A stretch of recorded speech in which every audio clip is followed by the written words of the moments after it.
अस्सलामुअलैकुम। Hub dam के overflow से पानी का गैर मामूली इखराज, हब नदी में ऊंचे दर्जे का सैलाब, करीबी आबादियों को बड़ा खतरा, इनखिला के ऐलानात किए जाने लगे। क्या आप हालात हाजरा से आगाही हासिल करना चाहते हैं? खबर के पीछे छुपे असल हकाइक जानना चाहते हैं? तो अभी सब्सक्राइब कीजिए दिलमिल पाकिस्तान को और साथ ही घंटी के निशान पर क्लिक कर दें।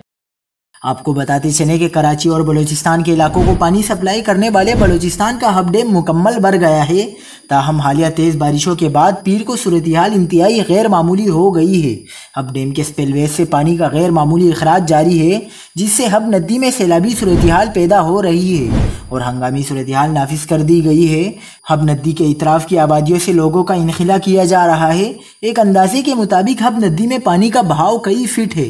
हब डैम से ओवरफ्लो पानी कराची के लिए बंद मुराद के मकाम पर बनी नई सड़क के पुल की गुंजाइश से जायद है। ये जायद पानी पुल से ओवरफ्लो होकर सड़क को काटते हुए फिर नदी में गिर रहा है।